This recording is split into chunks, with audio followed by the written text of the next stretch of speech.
The following video contains spoilers. We suggest watching the episodes alone in the dark. We are so lost. No, we're not. I just need to recollect my bearings. I've only been sealed away in a tomb for like, what, 100 years? I told ya those space cats were trouble. Oh, you haven't been on the show for a year. And whose fault is that? You owe me for saving your tail. I know. Buddy, if you get us out of this mess alive, I'll promote you to the frickin' head of Disney Studios. Hey, don't stick me with that foreclosure. Oh, hey, Wolfpack. Didn't see ya come in. Catastrophe here, and right now, I'm on the greatest escape in my 9 lives as I scat from a bunch of psycho kitties alongside my sole partner in crime, Manny the Mantis. Hey. But speaking of getting lost to the point of trekking nowhere, it's time for a look at another infamous title from the hit horror saga, Goosebumps. I love old school Egyptian ghost stories, including the most underrated classic monster of mummies, guardians of the dead, who haunt those who intrude upon their domain. Tragically, R.L. Stine has not been very good at them. Even before the confused mess that is the Haunting Hours Night of the Mummy, his Goosebumps novels on them were also a real mixed wicker basket, and the series itself did not do a faithful job bringing their magic onto the big screen. Regardless, there were cool ideas which involved the undead, with tons of potential for true terror. But wait a tick, Cat, you sexy feline god you. Why is this called Return of the Mummy when they didn't do the first Curse of the Mummy? Well, just like the Living Dummy and Deep Trouble saga, the show totally skips over the original book to get right into the sequel instead. Like Slappy's story, you could easily avoid the first tale entirely and not miss a thing, as the sequel feels like a fresh start to a whole new plotline, which this episode chose to walk. There's numerous theories as to why that choice was made, but according to the Goosebumps wiki, the showrunners might have avoided Curse of the Mummy entirely because it was super dark and disturbing content, which would not have made it onto a family picture so well. Though, if you ask me, I suspect it's because the villain in the first adventure is a violent Middle Eastern terrorist who gleefully murders non-believers for gods, including our American family of protagonists. And that just wouldn't fly on a kid's show without pissing off many a Durka.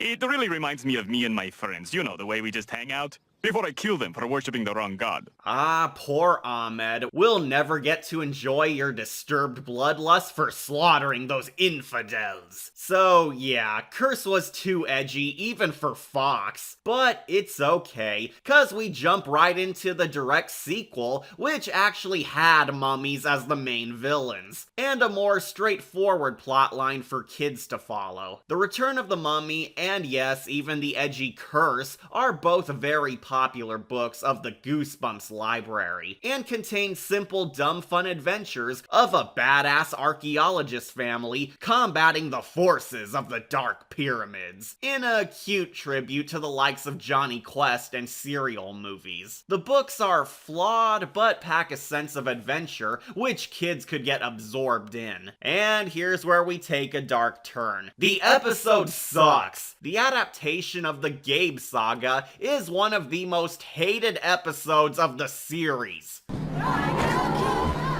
The TV show's attempt is all over the place, not well written, not super fun like on the page, flushes so much of the book's plot down the porcelain throne, has annoying comedy, and was so bad that it actually made Walter Benaziac's top 5 worst Goosebumps tales ever. Yes, really, it's that bad. Keep in mind, this dude actually chose this tale as a top 5 bad over or trash such as the pedo old ladies, Ghost Beach, the barking ghost, and even the stupid killer sea sponge. He thought this was worse than those. I don't want to live! In fact, nobody even requested we review this episode. Most Goose fans wanted us to do Don't Wake Mummy instead, because it was actually good. I have never heard one soul praise this episode. There's tons who love the book, but not the show's version. Well, with those high stats, you all must be curious to see how bad it can really be, or laugh at my suffering. So let's stop wasting time and rob this grave. Is this adaptation truly a cursed artifact that should be sealed away in a tomb, or secretly a dazzling treasure worth something more? This is our wacky excavation on the Goosebumps show's very first Mummy marvel, the return of the mummy.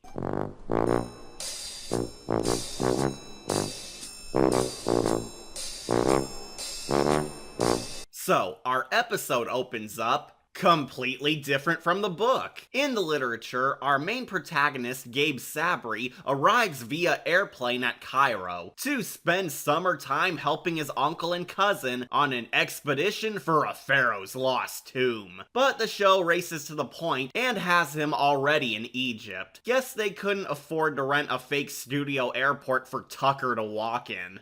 Money! We're instantly introduced to our main characters, a family of archaeologists on an adventure together, comprised of Gabe, the hero, his sassy cousin Sari, and the old doc, Uncle Ben. Over here, Uncle Ben. Sorry, Spidey, even you can't save this episode from dying. They're on a super dig, as just like the book, they're on the verge of uncovering a mysterious pharaoh's lost tomb, and will make history once they unlock it. And unfortunately, right from the start, this episode's dead on arrival once we hear our witty dialogue. The pyramid is like this dark underground maze, full of secret passages and dead ends. It's pretty spooky, but I'm not afraid. And it already sucks. Yeah, this goofy-ass, totally tubular talk is most of the episode, and shatters all attempts at serious drama. Like, could you, imagine if, I said my rad review like this all, the time? Pretty bodacious, bruh. It is such a painful attempt to get hip with the kids, bro dog. Hey dude, is this where I sign up for the jizzob? The actors do genuinely try, aiming for a campy Xena tone, but the writing does not back it up. Our main kids, Gabe and Sari, are played by total dramas Dave and Sierra. Oh yay, the worst characters of the franchise. Off to a fantastic start, Goosebumps. Okay, to be fair, Gabe is more well known as Tucker from Are You Afraid of the Dark, and the big selling point fans remember from this episode was that we had Midnight Society alumni guest star on Goosebumps, which would be cool if Tucker wasn't so doofy. But hey, maybe you can come visit me next year. I can show you the exotic world of shopping malls. Me and my fourth form chums think it would be quite corking. Believe it or not, Gabe was one of the most hated kid heroes of Goosebumps. He was another annoying goofball brat who got in trouble all the time. However, casting Tucker as the role surprisingly makes him a bit more tolerable and fairly humorous. Make no mistake, while Gabe's far from perfect, his TV variant is not Evan Ross painful.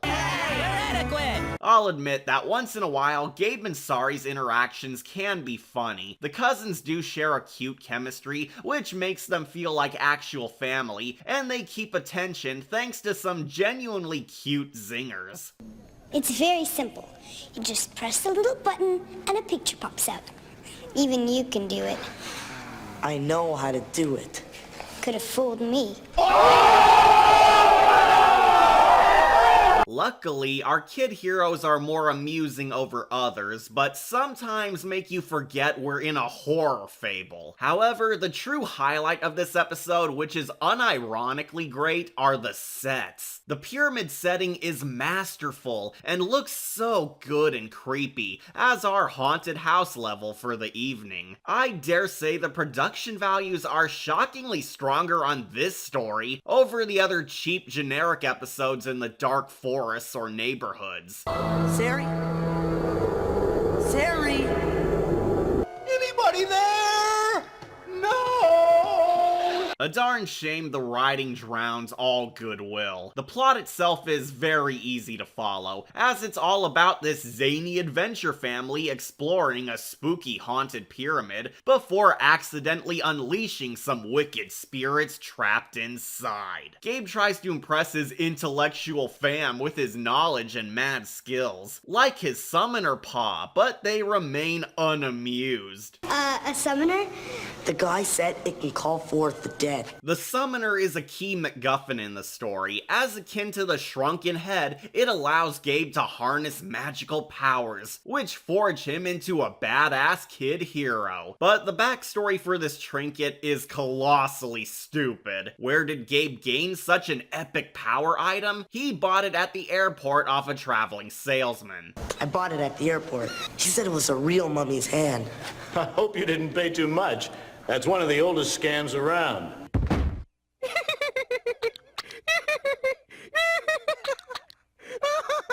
Yes, for realsies, this stupid toy hand Gabe bought off a con artist is a legit super duper millennium artifact, which actually does hide godlike power that saves the day. Wow, great lesson for the kids, Mr. Stine. That's right, kids, you could all own such epic treasures of cool magic, which totally aren't pieces of junk, by spending all your money on sketchy people living on streets. And if you're interested, send us your money if you wish to vacay at a castle owned by a rich prince I know in Algeria. Trust us. In the novels, Gabe has this trinket since Curse of the Mummy, but because we're skipping that crap, it's hastily explained as fast as possible for the episode, and feels too goofy. It's really dumb, but even dumber, this summoner is not as elaborated on as in the book, and its powers follow anime rules, doing whatever it needs to when the plot demands. Well,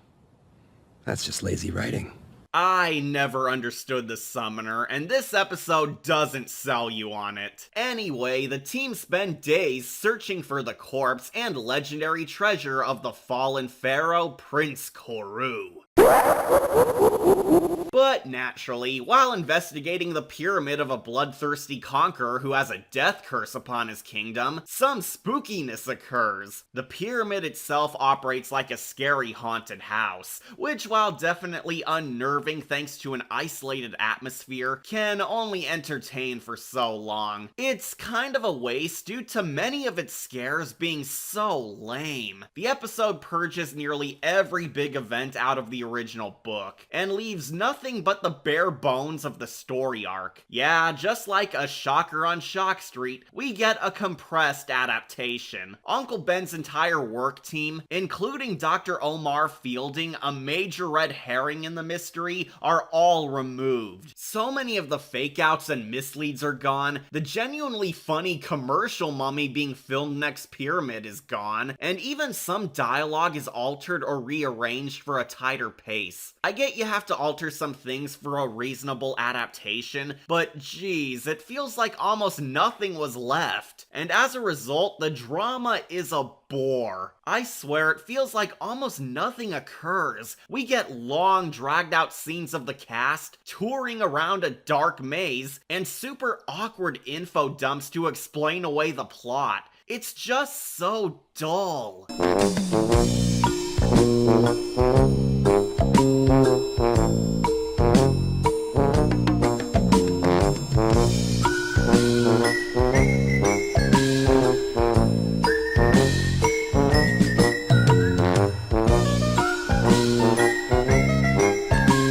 The episode really dedicates tons of screen time to Gabe and Sari, because the kids bickering is the only mildly funny thing to watch as the lame-ass adventure blows. Like the ominous omens here. What's our first big scare in this mummy nightmare? Gabe's summoner crawls on its own, while nobody sees it.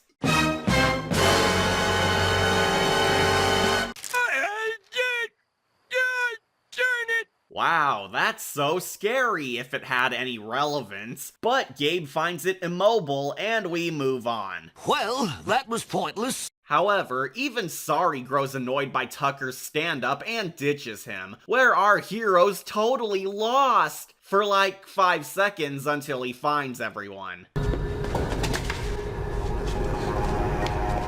Hey, down here! Well, that was pointless. Newsflash writers, horror fans like to watch horror. He looks for his cuz but falls into a trap hole, only to at last discover Prince Koru's tomb.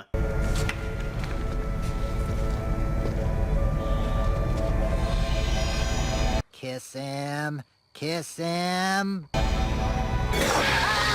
Yeah, a fake snake! Those Egyptians are famous for their Muppet pranks. Gabe saved from Fake the Snake thanks to Uncle Ben, but he lost his summoner! Oh no, not the thing we only knew for a few seconds and was implied to be evil. You see, writers, this would have had dramatic impact if we saw the summoner's importance in Story 1. Now knowing the hot spot, the fam maps out the tomb's path to at last finish this loot quest. And Uncle Ben's so happy he even buys Gabe a new present to shut him up.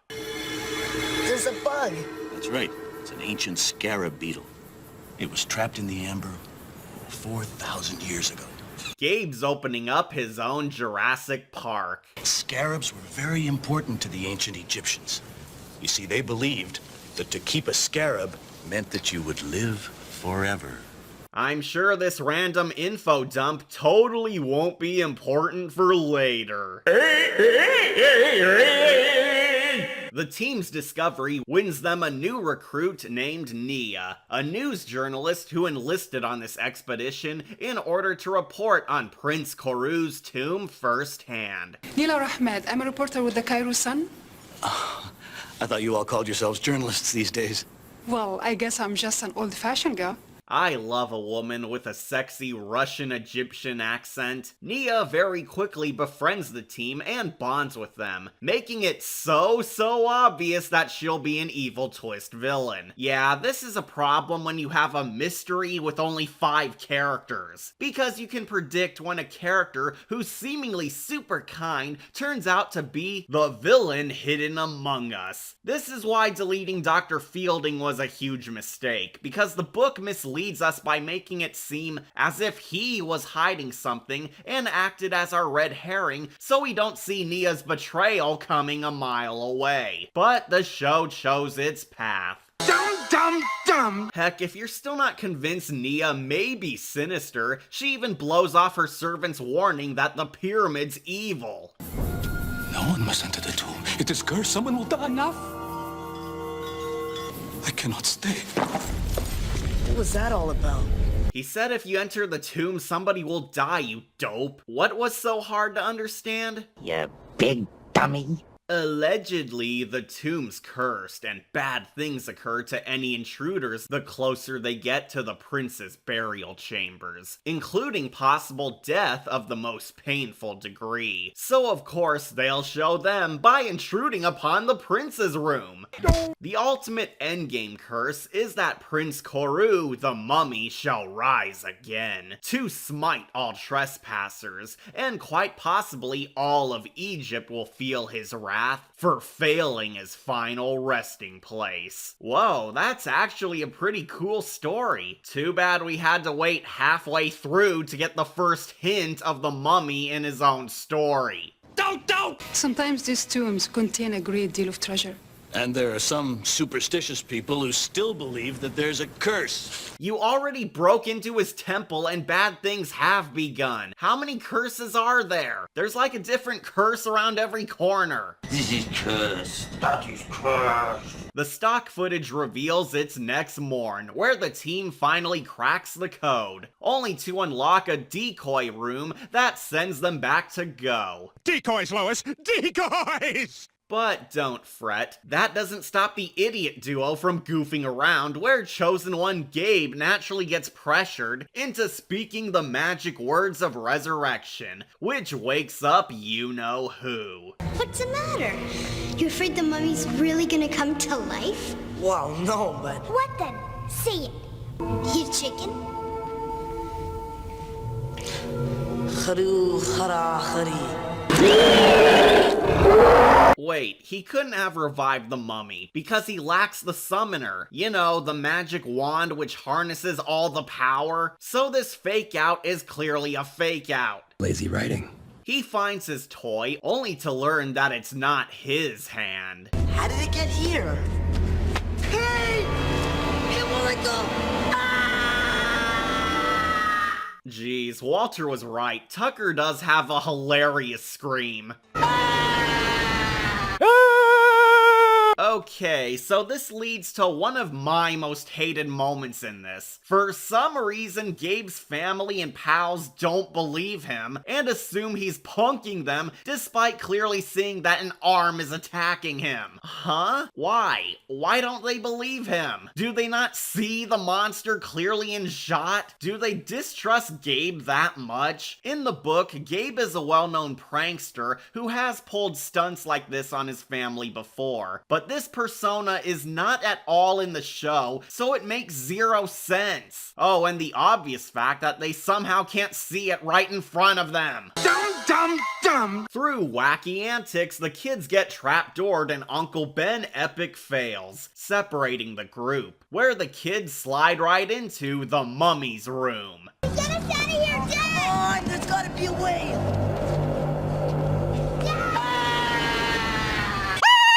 This is the first time the episode genuinely gets scary, but unfortunately, its rule doesn't last. The kids make history by looking through the recycled set of Brendan Fraser's mummy and uncover the lost treasures, including Koru's sarcophagus. Great, we'll be the world's richest skeleton. Oh, don't be glum. You kids are doing much better than Benny. So naturally, despite being lost in a death maze, having no way out, and deep in curse turf, the kids want to open the killer mummy's tomb. What about the warning? Don't you want to be the first one to see him? Okay. However, they find nothing, because Prince Koru is already up.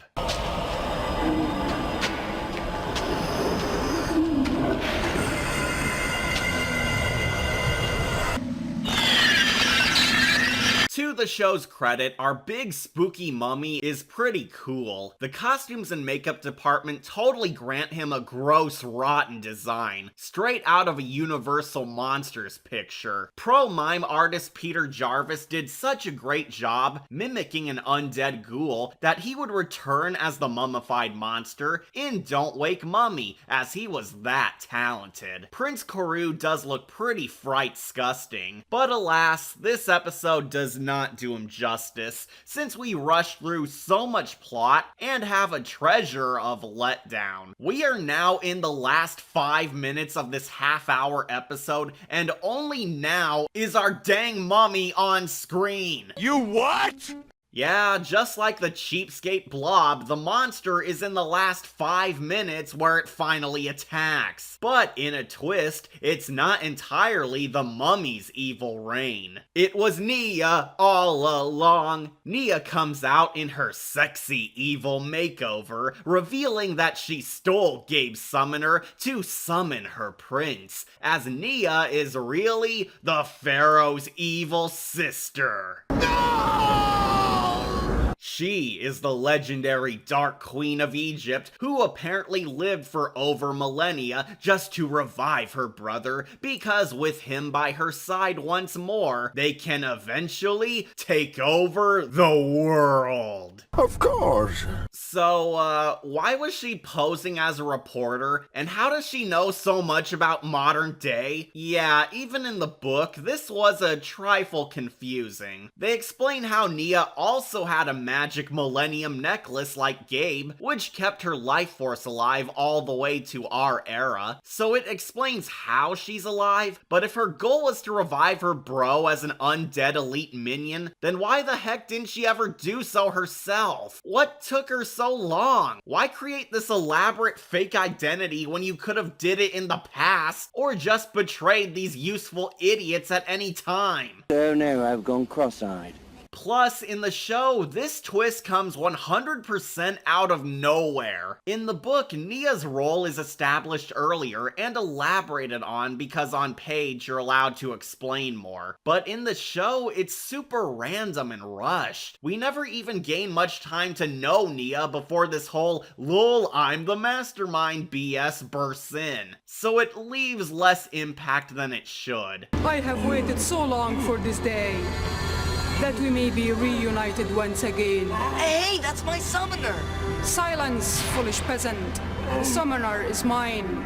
Regardless, Princess Nia's a super awesome villain from the book. Goose fans love this chick because she's basically a cheesy Saturday morning cartoon villain who loves hamming it up and exaggerates her sorceress powers. She's essentially Oxunama in Goosebumps. Just this over-the-top fun baddie which the book truly forged into a delightful antagonist. Thanks to her chess master planning skills, slick enchantress magic, deranged sadism, and her arrogant attitude demonstrating her power hunger. This was such a beloved villain that she even cameos in the Goosebumps movie and has endless fan praise around her memorability. This chick is wicked. So with those stats, you likely ask, what's her first cool villain action on screen? She orders her bro to slay those peasants, only to quickly get betrayed and she dies.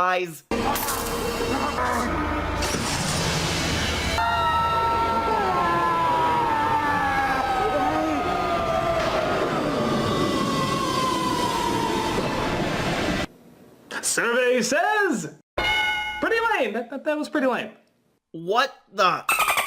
That was it? That's all? Nia barely does jack. Literally 1,000 years of scheming, and she ends up punk killed by the guy she was trying to save because he wants more nap time. The best character in the book loses in 1 second and becomes a bug the minute after she exposes herself as the ultimate villain. Screw you, episode. Screw you. Oh, by the way, despite becoming cursed as a bug like in the book, we never see Nia ever again. What the But now it's Gabe versus the Mummy, final boss time. Gabe quickly finds his summoner, and one hit kills the Mummy for good.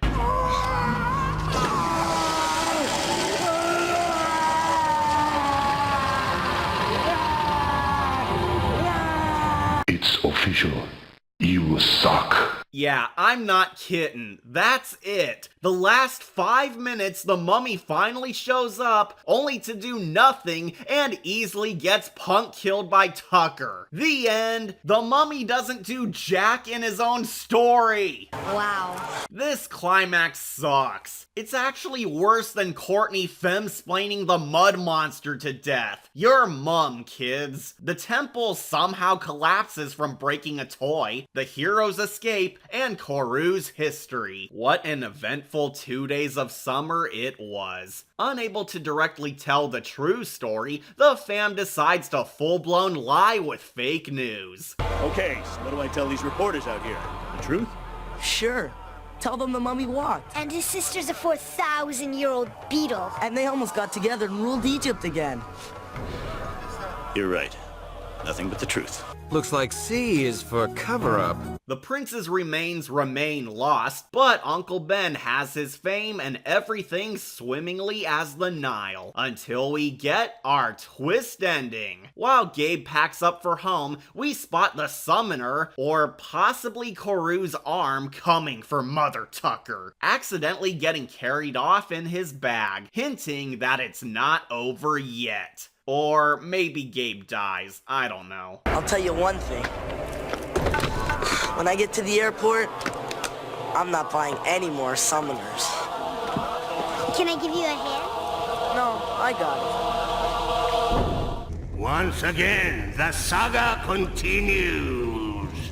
This is the last major change, the ending. In the book, it's actually Scarab Nia who comes back for revenge against Gabe. After the nightmare ends, Gabe is bitten and poisoned by a scarab, implied to be Nia, using her last shot to get revenge on Gabe in the end, and bring him down with her by venomous spit. This honestly made Nia a very effective foe, but despite setting up her scarab form earlier, the show decided not to use that. Dumb! Anywho, that's the end of the infamous adventure, Return of the Mummy. And while I don't believe it's worthy of top 5 worst, it's still a dull sleeping pill granting one a mummy's slumber. This episode sucks. It's not only bad, it's boring. As a kitten, I always went out of my way to skip rewatching this tale because I didn't like it the first time.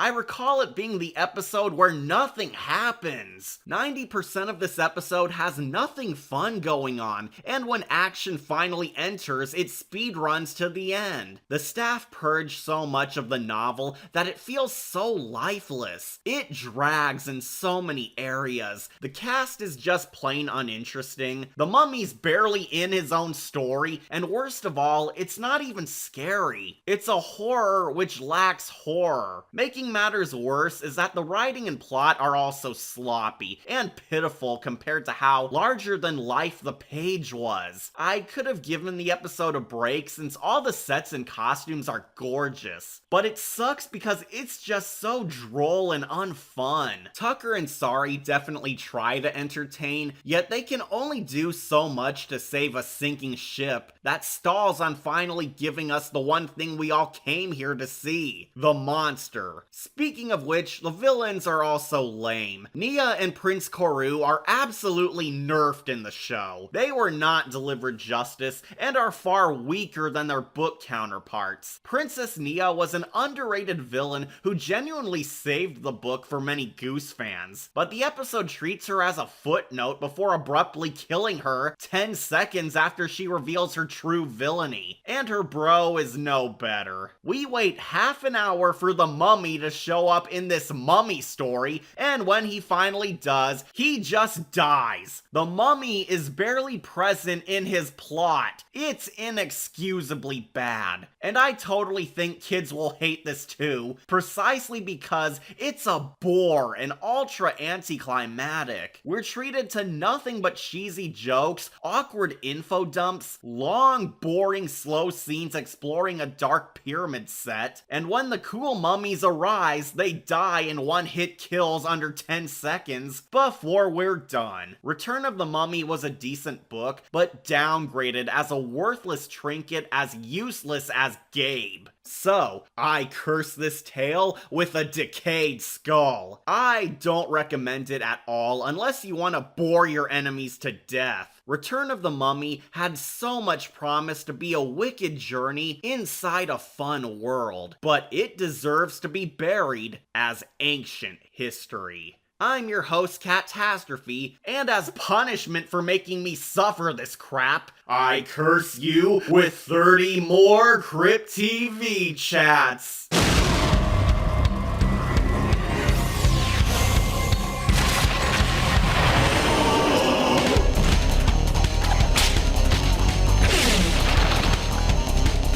A little boy named Presley found a secret out this year, that he was once a pharaoh when Egyptians ruled the world, and now these all sorts of things tries to get him day and night. But Presley has more guardians to protect his very life. He has the money.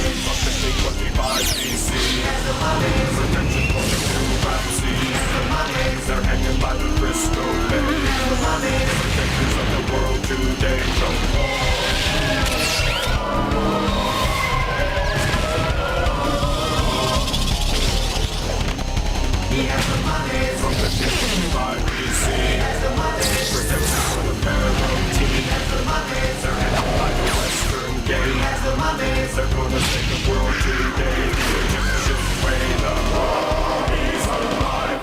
Okay, if I recall correctly, we should be approaching the control bridge soon. Why are we heading there? Don't we want to avoid these crazy cats? The ship's glitching out something fierce. I don't know what the heck happened, but everything's all haywire. Probably something I did when I stabbed that firewall. Or possibly worse. I'm sure the council's busy chasing Thundercatter right now. So we have a long shot, but the control room might be empty. All we need to do is activate the escape pods, and we blast off out of this dump. And back home where the cats know where we live? House will back us up. He's the best haunting hour villain. After you, of course. Not a villain, an anti-hero. Leave the puns to the pro. As insane as this is, it almost saddens me to go. I truly thought these cats were my friends. Leaving so soon, catastrophe?